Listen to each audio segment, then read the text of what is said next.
రైతు విశిష్ట సంఖ్య నమోదును రాష్ట్ర ప్రభుత్వం తక్షణమే నిలుపుదల చేయాలని ఆంధ్రప్రదేశ్ రైతు సంఘం జిల్లా కార్యదర్శి కె శ్రీనివాస్ డిమాండ్ చేశారు. మంగళవారం ఏలూరు అన్య భవనంలో ఆయన మాట్లాడుతూ కేంద్ర ప్రభుత్వ ఆదేశాలతో రాష్ట్ర ప్రభుత్వం రైతు విశిష్ట గుర్తింపు సంఖ్య నమోదు చేస్తుందని చెప్పారు. భూ ఆధార్ నమోదు చేసుకున్న వారికి మాత్రమే పీఎం కిసాన్ సమ్మాన్ నిధి, రాష్ట్ర ప్రభుత్వం ఇచ్చే అన్నదాత సుఖీభావ పెట్టుబడి సాయం, పంటల బీమా వంటి రైతు సంక్షేమ పథకాలు వర్తిస్తాయని భ్రమలు కల్పిస్తున్నారని చెప్పారు. భూ ఆధార్ నమోదు కాని వారికి సంక్షేమ పథకాలు వర్తించవని ప్రభుత్వం బెదిరింపులకు దిగడం దారుణమని విమర్శించారు. భూ ఆధార్ నమోదు ప్రక్రియలో భూమి లేని లక్షలాది మంది కౌలు రైతులకు ఎలాంటి గుర్తింపు ఉండదని, కౌలు రైతులకు ఎలాంటి సంక్షేమ పథకాలు అమలు కావని ఆయన చెప్పారు. కేంద్ర రాష్ట్ర ప్రభుత్వాలు అమలు చేస్తున్న భూ ఆధార్ నమోదు రైతుల కోసమా, కార్పొరేట్ కంపెనీల కోసమా అని ప్రశ్నించారు.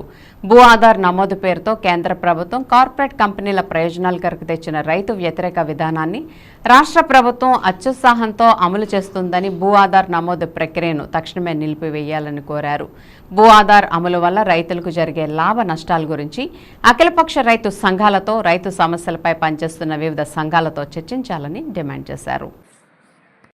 కె శ్రీనివాస్, ఆంధ్రప్రదేశ్ రైతు సంఘం ఏలూరు జిల్లా కార్యదర్శి. ఈరోజు రాష్ట్ర ప్రభుత్వం రైతు విశిష్ట సంఖ్య భూ ఆధార్ని నమోదు చేసుకోవాలని చెప్పేసి చెప్తా ఉన్నది. అంటే గ్రామీణ స్థాయిలో రైతాంగాన్ని ఈ భూ ఆధార్కి నమోదు చేసుకోకపోతే కనుక ప్రభుత్వం వైపు నుంచి వచ్చే వ్యవసాయ పథకాలు ఏవి కూడా రావని చెప్పేసి భయపెట్టే పద్ధతుల్లో భూ ఆధార్ నమోదుకి ప్రక్రియకి వాళ్ళ రాష్ట్ర ప్రభుత్వం శ్రీకారం చుట్టింది. దీనివల్ల రైతులు భయపెట్టే పద్ధతుల్లో భూ ఆధార్ సంబంధించి రైతు విశిష్ట సంఖ్య నమోదు చేసుకోవాలి, అలా చేయకపోతే కనుక రైతులు నష్టపోతారనే పద్ధతుల్లో భయపెట్టే పద్ధతుల్లో రాష్ట్ర ప్రభుత్వం వ్యవహరించడం చాలా దారుణం అని చెప్పేసి మేము రైతు సంఘం భావిస్తా ఉన్నాం.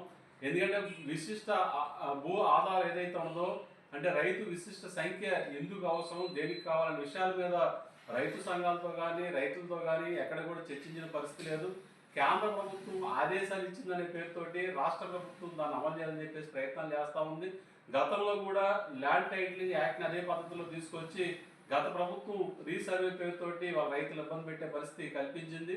ఇవాళ అదే పద్ధతుల్లో ఈ రాష్ట్ర ప్రభుత్వం కూడా భూ ఆధార పేరుతో కూడా రైతులు ఇబ్బంది పెట్టే పద్ధతుల్లోనే దీన్ని ప్రక్రియని కొనసాగిస్తూ ఉంది. అంటే ఈరోజు భూ ఆధార్ అనేది రైతుల కోసమా లేదా కార్పొరేట్ కంపెనీల కోసం కూడా చెప్పట్లేదు. ఎందుకంటే ఎక్కడికక్కడ రైతుల నుండి పెద్ద ఎత్తున భూములు సేకరించే ప్రక్రియ కొనసాగుతూ ఉన్నది. దీనివల్ల చాలా చోట్ల రైతులు భూములు కోల్పోతూ ఉన్నారు.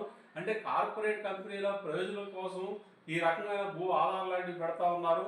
అంటే ఈ భూ ఆధార్ పరిధిలోకి కౌలు రైతులు వచ్చే పరిస్థితి ఉండదు. అంటే కౌలు రైతులకి ఈ భూ ఆధార్ ఎక్కడ కూడా వర్తించే పరిస్థితి కూడా ఉండదు.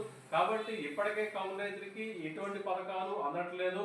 మరి భూ ఆధార్ ఇచ్చిన తర్వాత మరి కౌలు రైతులకు ఏ రకంగా పథకాలు అమలు చేస్తారు?